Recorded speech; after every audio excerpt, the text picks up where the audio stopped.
Il y avait Loigne, il y avait Julot, il y avait Toucasse, Maurice Bandol. Il y avait mon oncle, Gabriel Barberi. Ils ont attendu ce jour de libération pour partir avec les soldats. Donc ils sont partis libérer, continuer à libérer la France. Docteur Bandol, Suquier. Oh, on dit, qu'est-ce que tu fais là? Ben, je dis, je sais pas, je voudrais partir avec toi, mais il faudrait. Mais je comprends.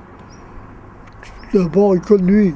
Il a dit, d'abord, il conduit, et juste sur la Jeep, il peut plus, il faut qu'il aille à l'hôpital, et que ça tombe bien. Je suis parti comme ça. Et abonné à la maison, je suis à la Grande Bastille, et j'ai averti mon père, j'ai dit voilà, je m'en vais avec eux. Et mon père il m'a dit, moi je l'ai fait une, et toi tu vas recommencer. Il dit, c'est la destinée d'y aller. Ben. Alors le 20, le 21, ça suit. Tout ce que, quand on a 5 minutes de repos, qu'il n'y a pas de bruit, hop, vite. Des fois, on restait 2 jours pour écrire.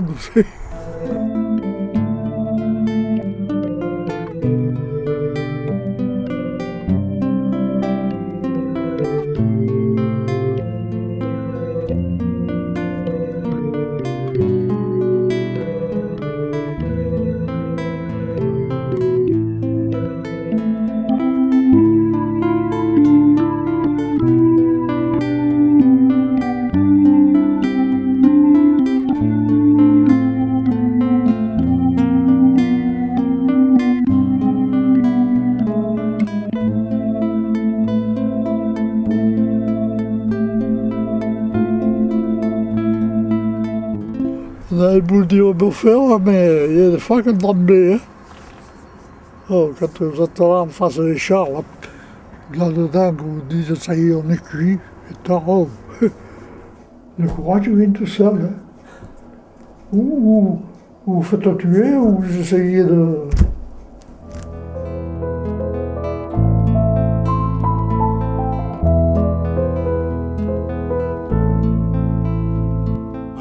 On était gardés souvent par un Allemand qui venait de faire la campagne de Russie.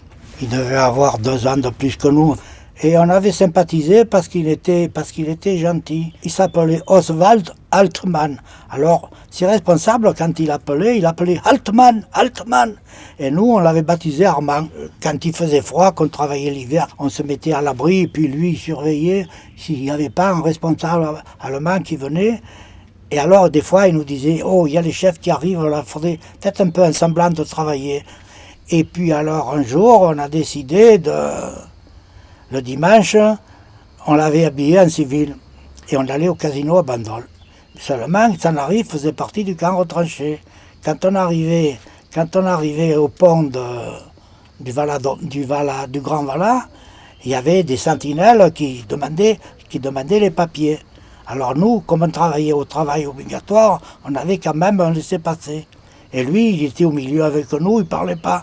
Maintenant, avec le recul du temps, on pense que si ça se serait dévoilé, lui, on l'aurait certainement passé par les armes, et nous, on serait partis dans les camps de concentration. Il avait passé 15 jours avant le débarquement, aux gens qui descendaient travailler au travail obligatoire avec leurs chevaux, leur avait dit planquez vos chevaux, on va venir nous les faucher. Ils venaient en vacances à Sanary, si c'était pas 2 fois, ou au printemps, ou en fin d'été, et ils logeaient chez Cavé. Et puis je connaissais très bien son épouse, et dans la famille, ils parlaient tous français. Et son épouse, elle adorait Sanary.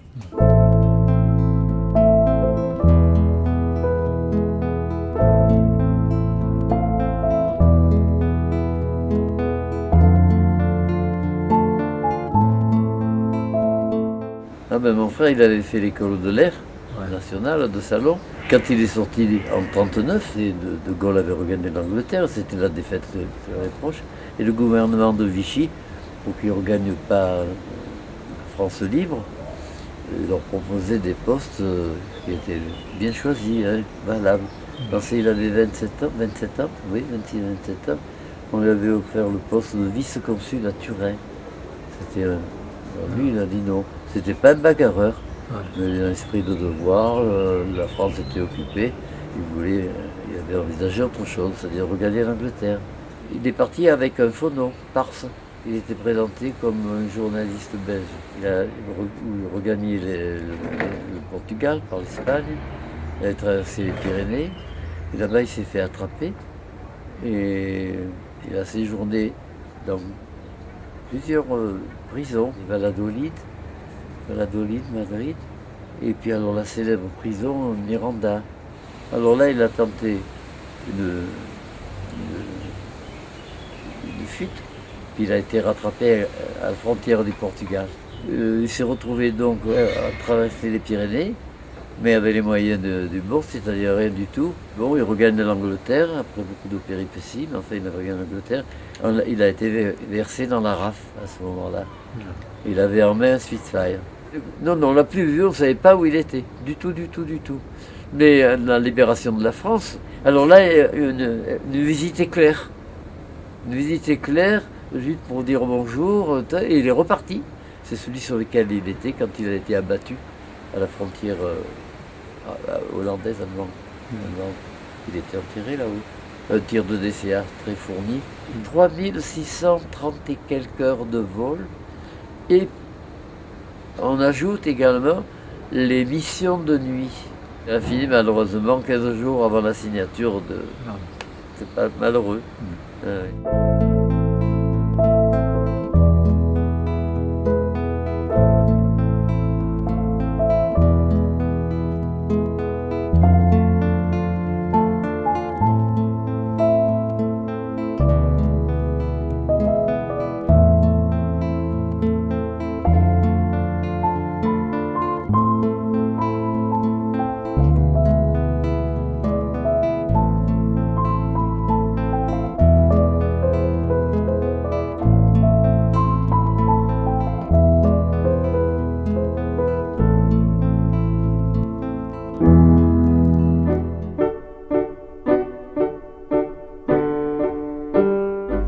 39-40, il y a la bataille des Ardennes, ils sont fait prisonniers et regroupés tous à Neufchâteau. Neufchâteau, je crois que c'est dans la Meuse. Et puis ils sont acheminés, lui, il est au stade à Guitzé, en Silésie. D'abord, il a travaillé chez un menuisier, et après, il a travaillé à la gare. Et à la gare, évidemment, il regardait les horaires de train. Et il travaillait sous les ordres d'un vieil Allemand, des trains allemands, qui avait été rappelé. Et lui, il a compris que mon mari s'intéressait surtout, Barthélemy Rodier s'intéressait surtout aux horaires de train. Et il lui avait expliqué quels étaient les trains les plus intéressants. Alors, à partir de ce moment-là, il a travaillé, et il a en vue de sa future évasion. C'est l'Allemand lui-même qui l'a enfermé dans le wagon. Quand le train s'arrêtait pour faire le remplissage des locomotives, et lui, il s'arrangeait, mais ça, je ne sais pas comment il s'arrangeait, il descendait, il ne se séparait jamais de ses choses, il allait remplir sa gourde. Et puis, un beau jour, en sautant sur le ballast, ça a fait du bruit. Et alors, halte là, il disait Verda, ça veut dire halte là, et lui, il a été un peu paniqué, et ne pouvant plus retourner vers le wagon où il était, le premier train qui était à sa portée, qui était ouvert, il est monté dedans. Mais voilà, où il allait ce train? Il n'en savait rien.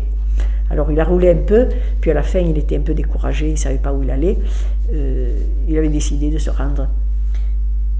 Et puis, ma foi, l'air frais, tout ça l'a fait changer d'avis, et il a commencé à marcher. Puis il est arrivé dans une espèce de bois où il y avait des fils de fer tendus en travers, et à mesure, les fils de fer, ils allaient de plus en plus haut. Et puis, à un moment, il entend Verda encore, et puis il se trouve en face d'un soldat qui n'était pas habillé comme les Allemands. C'était la Suisse. Et alors après, il lui fait comme ça, vite, vite. Alors, mon mari le suit en courant, bien sûr, et puis on l'amène dans un bureau, et on lui dit, qu'est-ce qu'il fait là, qui vous êtes, d'où venez-vous, etc. Puis il lui dit, ah, mais on ne peut pas vous garder, vous allez retourner d'où vous venez. Alors il s'est effondré, il a pleuré comme je sais pas quoi. Et puis il a dit non, il n'y a rien à faire, je ne veux pas retourner. Enfin, il a tellement que finalement ils ont changé d'avis et ils lui ont dit on va vous mettre dans un train sanitaire. Quand on passe à la frontière, les Allemands passent avec une lampe pour voir, et puis vous ferez le malade, et puis voilà, vous ne bougerez pas. Et c'est comme ça qu'il est arrivé à Lyon.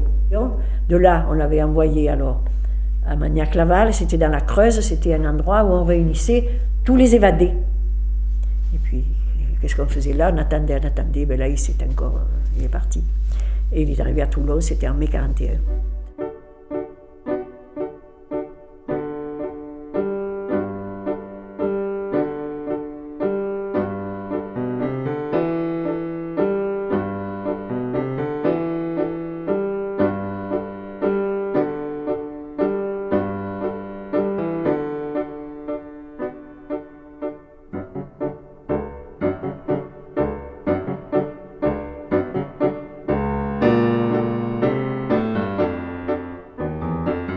En prenant de l'âge, je vois de plus en plus à quel point